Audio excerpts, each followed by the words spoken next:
Well, well, Mr. Valentine. I thought you had forgotten about little old me. May have walked out of the den, Irma, but I'd never walk out on you. Amari's downstairs, you big flirt. Hi, Nick. Nick. Let's go talk to Amari. Oh, okay, let's go. You just gonna stay here, Piper? What's in this room? The toilets. I'm very easily sidetracked in any kind of RPG, especially a Bethesda one, because it's like, look at everything! You never know when there might be something good. You got the memory pod loaded up? Oh, you're not Irma. Sorry. Good neighbor's crazy. Thefts, murders, worse. Sometimes you just gotta escape a little to make it through the day. How come your voice doesn't sound like the other ghouls? I hear you. It's a mess out there. It's rough in the best of days. But now, you ever listen to the Silver Shroud? That's what we need. No matter how bleak things got, he saved the day. The Silver Shroud? What can you tell me about this, the Shroud? What can you tell me about the Shroud? He's from the radio shows. I've listened to all 419 episodes. And the holiday special. He's the best. Better than Grognak and Man to Man combined. Got some comic nerd from 200 years ago sitting here. My family and I used to listen to every new episode. You mean when they first aired? How? The last broadcast was hundreds of years ago. I'm a time traveler. Aren't there other survivors from that time? Oh, sure. There were a lot of us ghouls that lived back then, but none of us looked as good as you. Are you really that old? I was in cryogenic storage for a long time. I only just woke up. Oh man, that's amazing!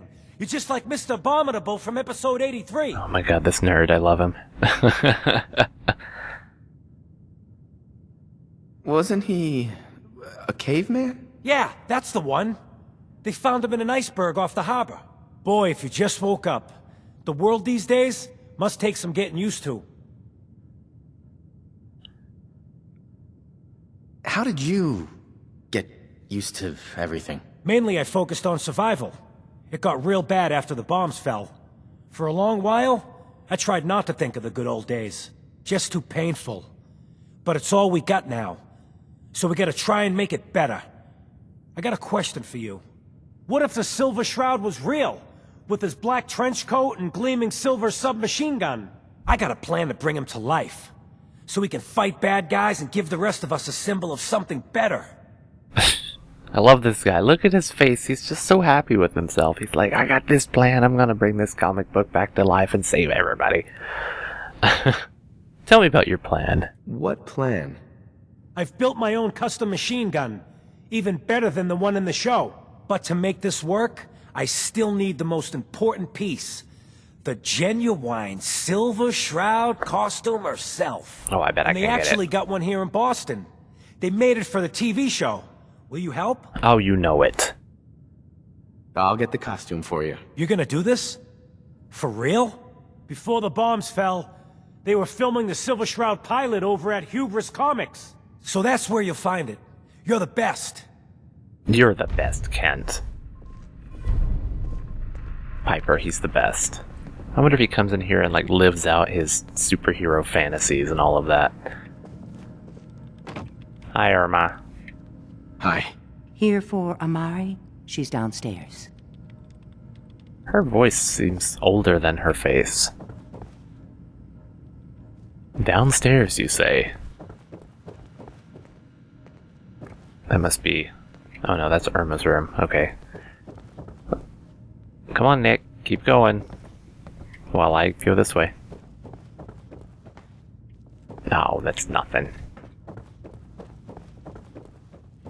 And why are you so slow, Nick? Dr. Amari? Yes? I take it this isn't a social call.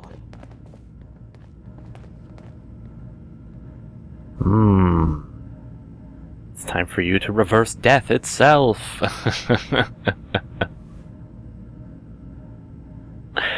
I want to do that. Yeah, I'm doing it. Doctor, it's time for you to reverse death itself. What? I wouldn't have put it quite that way, but it's true. We need a dead man's memories. Guy named Kellogg. Are you two mad? Putting aside the fact that you're asking me to defile a corpse, you do realize that the memory simulators require intact, living brains to function. Well, what about robotic brains? This corpse was defiled already. I mean, technically, the corpse was defiled already. This dead brain had inside knowledge of the Institute, Amari. The biggest scientific secret of the Commonwealth. You need this, and so do we. Fine. I'll take a look. But no guarantees. Do you have it with you? Could you say that like Dr. Frankenstein? Could you say that like Dr. Frankenstein?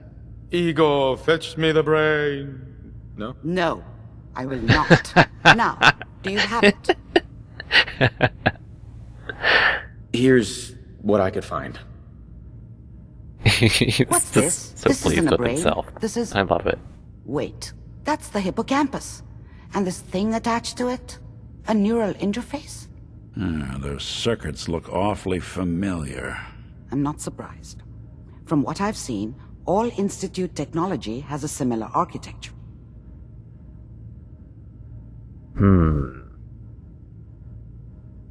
Nick's an older model synth. Is he compatible? That's exactly what I was thinking. If we are lucky, it should hook right in. But even if this works, Mr. Valentine would be taking on a tremendous amount of risk. We're talking about wiring something to his brain. Don't worry about me, Amari. Let's do it. Look how skeptical he looks. You should try plugging you into a toaster next. French toast. Just don't damage the brain, you two. I need it. I appreciate this, Nick. You really think this'll work, Nick? No idea. But we got a missing kid on the line. That's worth the risk. Whenever you're ready, Mr. Valentine, just sit down. If I start cackling like an old grizzled mercenary, pull me out, okay? Let's see here. I need you to keep talking to me, Mr. Valentine. Any slight change in your cognitive functions could be dire. Are you feeling any different? There's a lot of flashes. Static. I can't make sense of any of it, Doc. That's what I was afraid of. The mnemonic impressions are encoded. It appears the Institute has one last failsafe.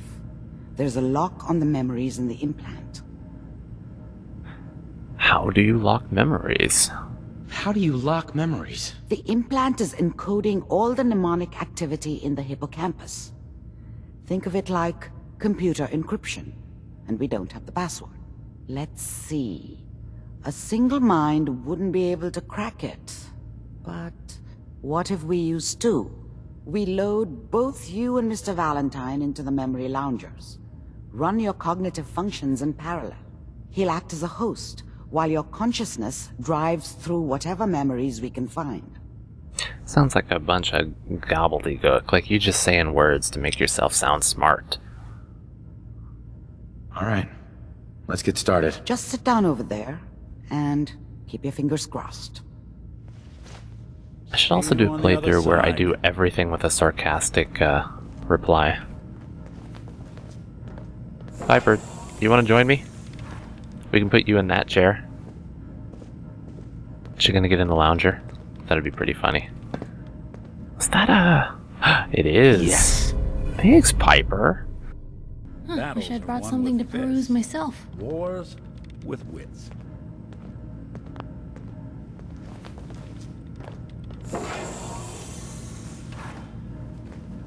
Gotta watch some TV in here. Piper, you just gonna stand there and be creepy the whole time? Initiating brainwave migration between the transplant and the host. I think she Mnemonic is. activity coming from the transplant. It's degenerated, but it's there. We're going to load you into the strongest memories we can find. They might not be stable. Just hold on.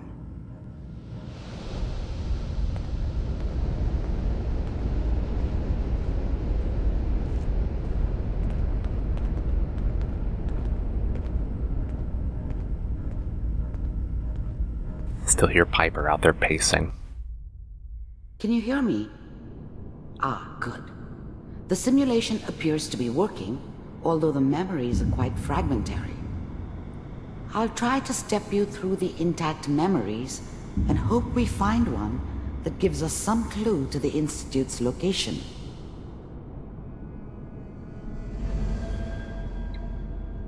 Oh, here we go. This is the earliest intact memory I can find.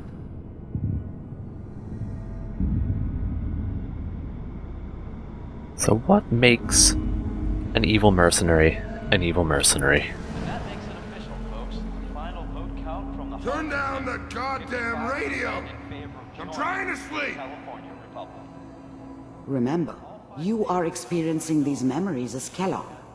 This may prove disorienting at first. California Republic. I'm sure that's going to take some getting used to for a lot of people. What a joke. Waiting for this day for a What's long it mean, Mom? Nothing, Connie.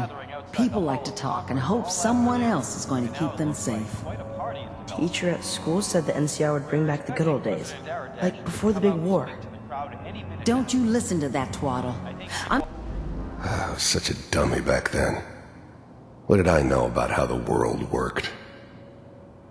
I think now she wanted me to kill him. I should have. Instead, I ended up running away. I told myself I wanted to find somewhere out from under the thumb of the NCR and all their rules. But really, I was running from the guilt of not protecting her from Dad. It doesn't matter now, though. going to stop sending you if that's what they're teaching you. Mom knew how it was. She wasn't soft, but she loved me in her way. And she protected me from Dad. That cost her more than a few beatings. I never knew what happened to her after I left. I didn't want to know. Not then. I'm going out. Where the fuck did you put my boots? People always hoping for something better. They usually end up with something worse. Listen to me, Connie. You take this. You're old enough.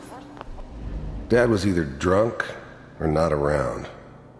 I guess he must have run with one of the raider gangs, but I never really knew what he did. Don't know why Mom was with him. Maybe at some point in his life he wasn't a complete asshole. You're the man of the family now. It's your job to protect us. Your father's useless, but you won't turn out like him. You're a good boy. And all that on the radio. Legs are weird. Useless talk. The only thing that will protect you in this world is that gun in your hands. You need to learn to use it if you're going to survive. I will, Mom. I promise. I won't let you down. You've always been my good boy. This doesn't seem to be what we're looking for. There Four. appears to be another intact memory close to you in temporal sequence. There. Try that one. Can I take his comics?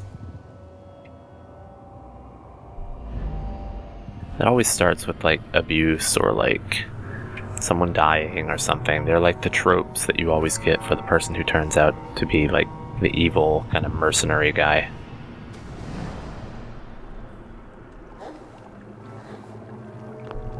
The thing about happiness is you only know you had it when it's gone. I mean, you may think to yourself that you're happy, but you don't really believe it. You focus on the petty bullshit or next job or whatever. It's only looking back, by comparison with what comes after, that you really understand that's what happiness felt like. It's gonna be fine. You'll see. I was the worst thing that ever happened to her. Oh. If she'd never met me, she'd have stayed in the hub, maybe hooked up with someone who didn't kill people for a living. Probably been happier than she was with me. Almost certainly lived longer. But we don't know anybody here. San Francisco. I thought San Francisco was my chance to start fresh. I was the hot shit, the gunslinger from the hub, rolling into town with the world at my feet. Everybody knew I was the one who'd shot Valdez. I could write my own ticket to any outfit in town. It all worked out pretty damn well. For a while.